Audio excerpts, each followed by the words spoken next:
Today I'm talking all about frugal living tips for you to take into 2021 to help you save money and achieve your goals this year. Hello, I'm Charlotte Jessup and this is the Looking After Your Pennies YouTube channel. Now I am a big fan of frugal living and it has helped me achieve lots of goals in my life. So I wanted to share with you today some of the tips that I have to help you be more frugal and save more money. Now I've got 25 of these for you today. So this is going to be a whistle-stop tour of all of these ideas, but I hope some of them will help you out and be new to you and help you do great things with your money this year. So let's get started. So number one, what is your goal?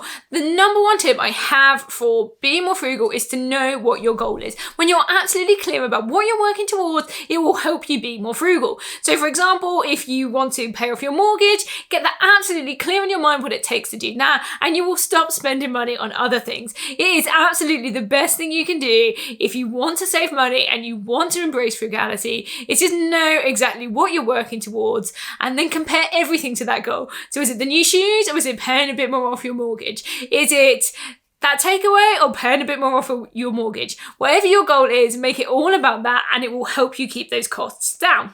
Number two is one that's talked about all the time, and this is meal planning. So you can get very clear on your meal planning and help reduce food waste and reduce your costs as well.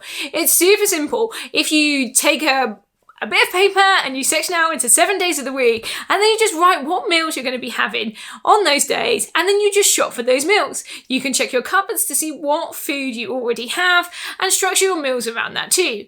I prefer to do a 4-week meal plan, which means that we don't get too much repetition in our meals and we get to use up lots of the random ingredients. Sometimes I feel like we are using all the same foods and the same recipes, and therefore we are constantly replacing the same things, while other foods in our cupboard don't get used at all. So if you plan over 4 weeks, you'll find that you get a better cycle of food and you're not just eating the same things over and over again and purchasing the same foods over and over again. So number 3 is to shop your cupboards. If you want to cut costs this week, try going another week without doing any food shopping. What meals can you make with the food that you have in your fridge, in your freezer, and in your cupboards? It's a great way to really encourage saving. Think about how much your food shop might cost in a week. If you could go another week without doing that, you could take all that money and just put it towards your savings goals.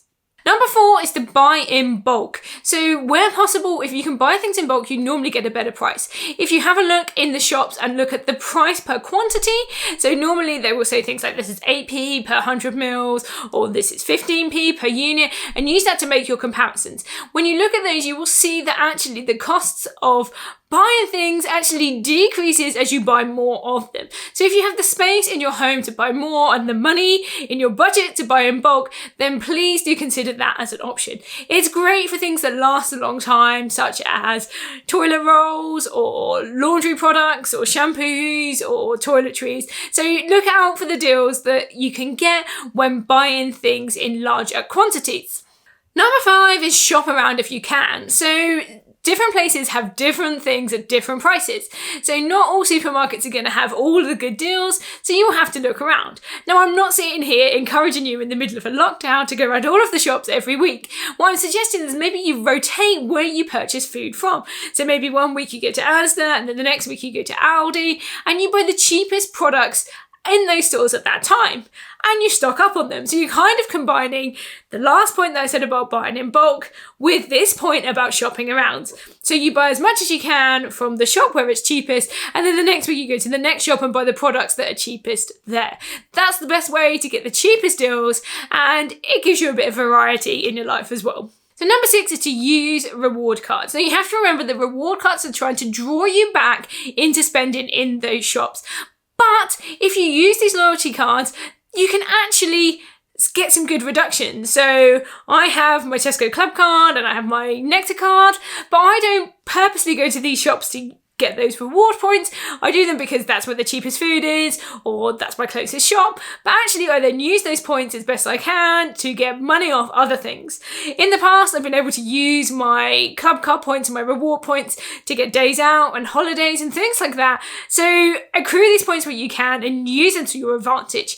Not all of them are best spent back on your food shopping, but try and think about using them for other things as well. So number 7, batch cooking lots of the same meal all in one go. Now the benefit of this is that it makes for convenient food during the week. It also means that you can utilise the buying in bulk and then store the food to eat later. With batch cooking, you can save money on purchasing those ingredients in larger quantities, and also if you feel hungry on a Friday night and you're looking to reach for the takeaway, then instead you can get out a lasagna that you pre-made at the weekend and eat that instead. It really feeds into that kind of lazy nature that we have as humans to just go for the easiest option, and if that's just getting something out of the freezer and putting it in the microwave, then that will work for you, plus it will save you a whole load of money too. Number 8 is that you could try a no spend year. So this is the idea that you create a set of rules around where you're allowed to spend money, and then you don't spend any other money outside of that. So you could say, yes, I'm going to pay my bills and I'm going to buy food, and then I know I'm going to need these few things during the year, but I'm not going to spend anything outside of that. Obviously, this takes a huge amount of control, but it's a great way to live frugally, and it makes you really conscious of where you are spending money. So if you're looking for a really good kind of transformation for your money and to really work towards your goals, then that can be a great one for you to try this year. So number 9 is to say no new clothes. Think about all the clothes that you have in your wardrobe. What could you do with those? Could you try and take some clothes that maybe you've not worn in a while and make them into something new and exciting? There are lots of things that you could probably do with clothing that maybe needs a couple of repairs, or is, maybe there's a loose hem. Could you sew that up and make it into something really nice? There are so many clothes that we have that we aren't wearing. I know, because I went through my wardrobe today and went, I haven't worn this in a while. Do I want to keep that anymore? So I know that there's probably a whole load of clothes in your wardrobe. So could you consider doing no new clothes in 2021 to really work towards your frugal living goals? Number 10 is for those of you with kids. So a toy rotation is a really good way to keep your kids interested in the toys you have so that you don't need to buy them anymore. So we've just had Christmas, so it could be that your kids got a whole load of new toys from Santa and they're maybe already bored of them. So my advice is to maybe put a few of those toys away. You could put them in the loft or in a cupboard or somewhere where they won't see them. Then, just at the point where they normally start nagging you for new toys or getting a bit bored and restless and fed up, you can bring out those toys as, hey, look, isn't this exciting? We haven't seen these in a while. And put some of their old toys away again. As you rotate these things, they will feel new and exciting all the time, and you won't feel the pressure to buy them new things to entertain them. Another good thing is to, when they get some presents, if it's things like craft supplies, is to literally just put some of those aside so that you spread them out. My kids have a tendency to whiz through paper and just put a silly little drawing on all of them because they know it's there. So I try and keep some of these things aside so they don't just whiz through all of them. It's a really good way to not have to feel the pressure of the kids wanting new stuff all the time. So try a toy rotation and see if that saves you money this year. Number 11 is to repair clothes. So I know that there are some clothes that I've had in the past where they've maybe developed a hole in the armpit, or I've scuffed a knee on a pair of jeans. Now, it's really easy to repair these things, and there's lots of great tutorials on YouTube that can help you either make super nice repairs or to make it a bit of a feature. It's really simple to repair most clothes, particularly children's clothes, and as we're stuck indoors a lot at the moment, you might find that it's fine to wear clothes that have maybe had a little bit of a sewed up job, and you can keep wearing them. They're great for the kids when they're outside in the garden as well, because you won't feel too worried about them wearing them, and they'll still look pretty good too.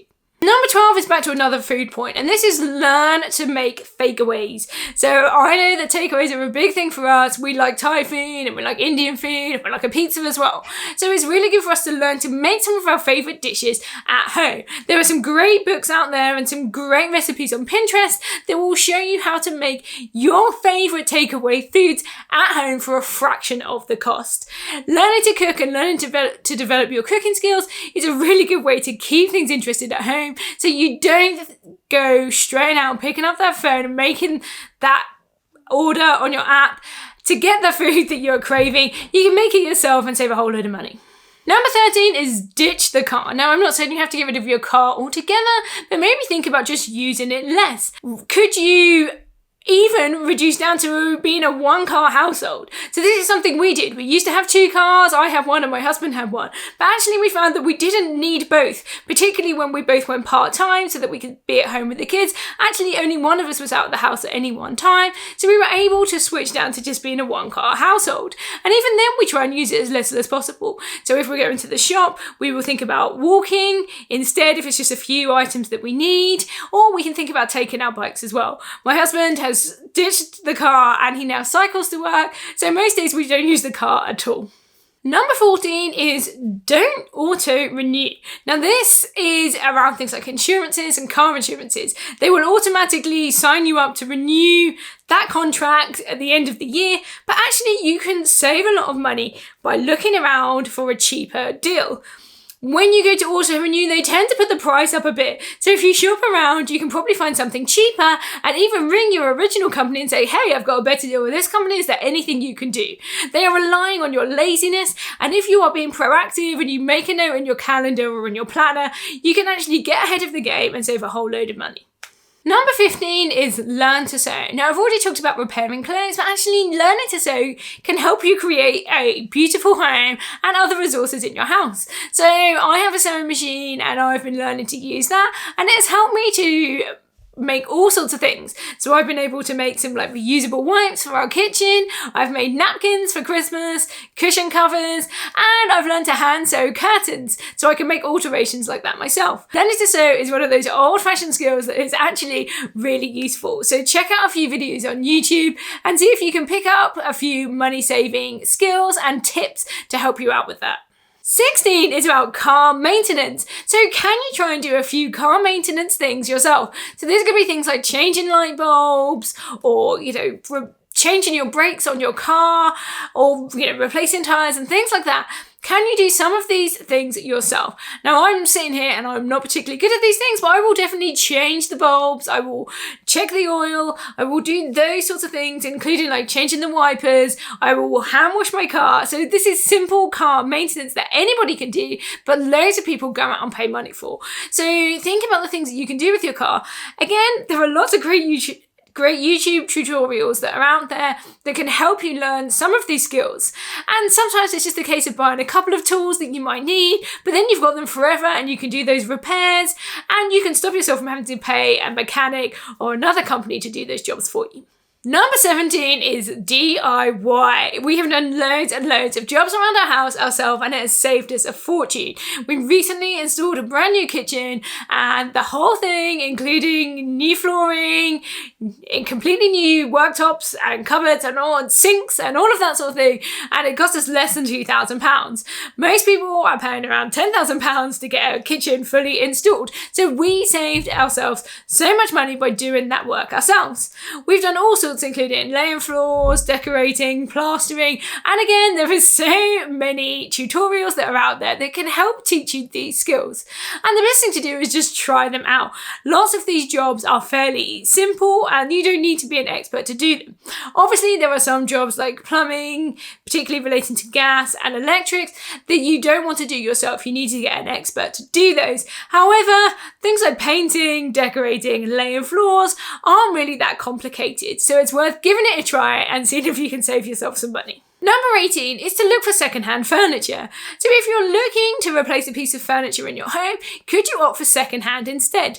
Things like Facebook Marketplace, eBay, Gumtree, all of these different apps for selling your stuff are out there to help you find some bargains. So have a look in your area and see what people are selling at a fraction of the cost at full price. Some people will even be giving away some great pieces of furniture. This is particularly good for things like tables and chairs, storage units and things like that. So have a look and see if what you want is online and somebody is selling it and you can get yourself a real bargain. Number 19 is on the same vein as DIY and secondhand furniture, but why not look around in these places for leftover paints? It's really hard to dispose of paint, particularly where I live, so that means that lots of people have shed fulls of paint.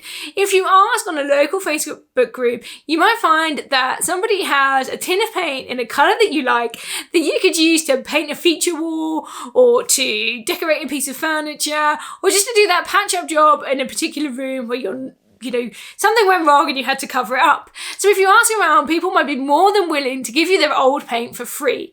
It's definitely something that we would consider doing, and we know other people have done. So ask, see if people have got the colour that you want, and you might find yourself with a freebie. Number 20 is upcycling. So this could be stuff that you've already got in your home, or it could be something that you have found online. So somebody might have a tatty old chest of drawers, but you know that you can turn that into something good. There are some great furniture paints and all sorts of other DIY products that mean that you can turn something that looks pretty shabby into something that is shabby chic. So don't dismiss things just because of the way they look. I know that you are capable of doing something brilliant with something old. Even look at your own furniture too. If there's something that you're thinking, oh, this is past it, is there something that you could do to revive that? Is it a touch of paint? Is it some different fabric over the top? What is it that you could do to give that furniture a new lease of life and turn it into a lovely piece of your furniture and your home rather than just chucking it in the bin? 21 is around reusable alternatives. A lot of money is spent on products such as kitchen roll, toilet roll, and even menstrual products and things like that. But actually there are reusable alternatives out there that could save you a fortune. We started using reusable nappies with our kids, and we found that it saved us a fortune. We've since gone into a whole load of other reusables, and I will drop a link showing some of the ones that I use. But you could save a big money just by swapping from buying disposables every week to actually looking at the reusable alternatives, and you'll be more eco-friendly too. Number 22 is to use your libraries. So this is a bit difficult at the moment because actually going into a library is challenging in the middle of a pandemic, but they also offer audiobooks too. So if you sign up to your library, you might be able to get your hands on some fab audiobooks rather than paying for them. Books are a real source of entertainment for the whole family, and you can get all of that for free through your library. They even have things like DVD rentals and CDs and things like that, so you can use them to watch movies in your home rather than paying for TV subscriptions or paying for audiobook services such as Audible.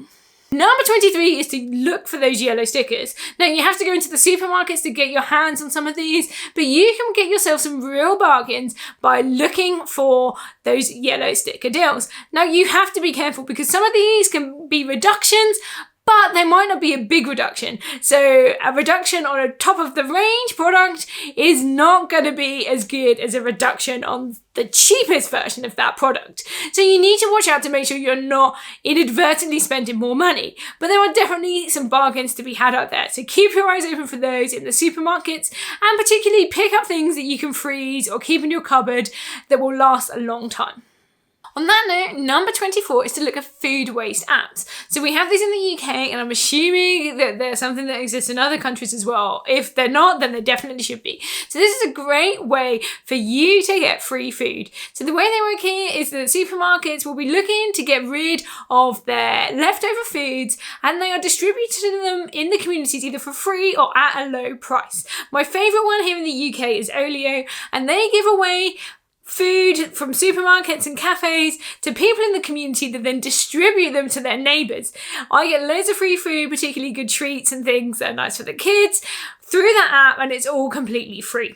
Number 25 is to make your own cleaning products. I bet loads of you have loads and loads of cleaning products in your cupboard for all sorts of different things. You can replace most of those cleaning products with just two things: vinegar and bicarbonate of soda. If you have a look on Pinterest and elsewhere on the internet, you will find lots of different ways that you can use these two ingredients to clean your entire home. And I promise you, those two ingredients will save you a whole load of money compared to all the other cleaning products that you have in your house. So that's it. I hope that I've given you some ideas there to help you be extra frugal in 2021. You'll be able to save loads of money with these ideas, have so much stuff that you still want, loads of food, nice homes and things like that, if you are prepared to take these extra steps. If you like this video, don't forget to hit that subscribe button so you can see my future videos. I've got lots of content around personal finance, including things like budgeting, investing, saving money, and building your income. And there's a little bit of eco-friendly living thrown in there as well.